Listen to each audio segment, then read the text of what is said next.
आज का विनर तो श्योर शॉट है सूर्या वाला। तो एक्चुअली उसके लिए तो आप थोड़ा वेट करना पड़ेगा ऑफिशियली अनाउंस करने के लिए।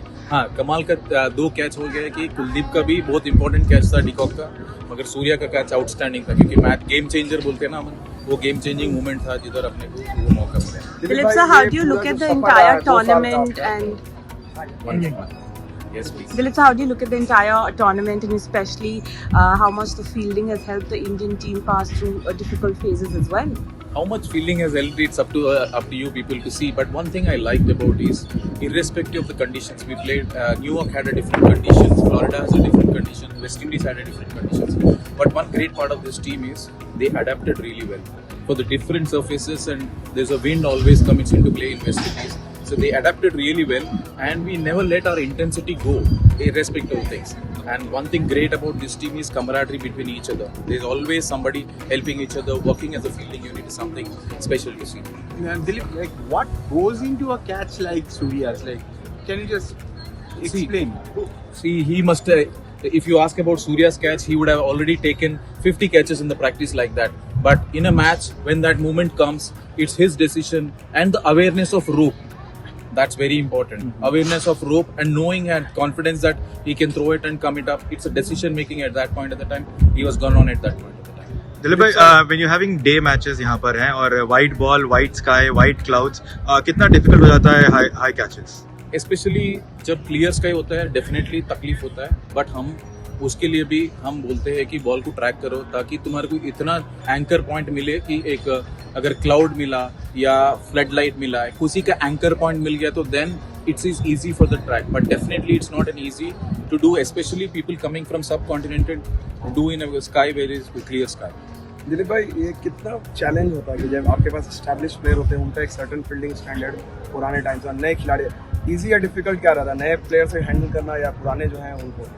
बट इसमें पहली बात मैं क्रेडिट देना चाहता हूँ प्लेयर्स के लिए, बिकॉज इतना शेड्यूल में भी फिर भी उन लोग जब ऑप्शनल प्रैक्टिस होता है, most of our practice sessions, उसमें उन लोग खुद रिस्पॉन्सिबिलिटी लेके आते हैं.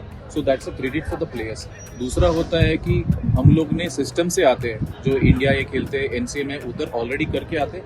मगर इधर हम लोग क्या कहते हैं, मौका मिले जब फाइन ट्यून करना है, जब नहीं खेला तो थोड़ा हार्ड वर्क करना है. But one great part of this team is ये कॉम्बिनेशन है कि एक्सपीरियंस प्लेयर्स का कॉम्बिनेशन है और यूथ का कॉम्बिनेशन है. So this they really gelled well together. Dilip sir, scheduling कितना बड़ा चैलेंज था? ऑब्वियसली हमारा भी काफ़ी क्रेजी शेड्यूल था as cricketers, as support staff. कितना मुश्किल था और super 8 specially turn around time कुछ भी नहीं था. If you talk about adaptability, I feel I rate Indian team always higher because हम लोग को पता है ये शेड्यूल, तो हम कभी ऐसा नहीं सोचे कि भाई इसका टाइम कम है, ऐसा नहीं. We are all prepared for all circumstances. So I think that is what I said. ये पूरा जब बैक टू बैक मैचेस है जिधर हम लोग को गैप कम है, फिर भी बैक टू बैक मैचेस में वो इंटेंसिटी मेंटेन करना, वो इससे करना है, that's a greatness of the team. One word on Rishabh Pant and his wicket keeping. 17 महीने के बाद आया, नी उनका जो है पूरी तरीके से लगभग रीस्ट्रक्चर हुआ.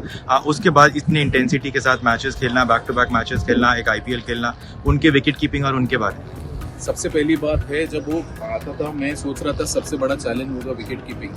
बट रियल क्रेडिट आया, मैं सरप्राइज हो गया एक्चुअली आईपीएल में देखकर. मैं क्योंकि मैं फॉलो कर रहा था क्योंकि वर्ल्ड कप उसके बाद में है, तो I was following IPL. The way he did couple of leg stumpings and the caught behinds, and सबसे बड़ा चैलेंज था वो बैठ पाएगा पूरा. Credit to him, but because I have seen him between at NCA, but he really worked hard in his fitness and his skills. Skill तो उसके पास कभी भी है, but how did the body support him? But credit to him the way he supported. But बाकी चीज़ हम लोग थोड़ा fine tune करते हैं based on conditions. ये विकेट पे इधर क्या ज़्यादा आता है तो उसके हिसाब से हम लोग प्रैक्टिस करते हैं. Dilip bhai, as a fielding coach, do you have to make personalized plans for every player because every player has different needs, different positions that they are fielding at? How do you do that? हम लोग क्या करते हैं most of the time, special awareness बढ़ाने का कोशिश करते हैं कि ताकि वो प्लेयर को वो प्लेस में इतना समझ आ पाए कि वो एंगल में कैसा आता है बॉल. तो कोशिश करते हैं हम लोग प्रैक्टिस में वो रिप्लिकेट करने की कि वो मैच पोजीशन में इधर हम लोग ठहरा. Thank you. Thank you.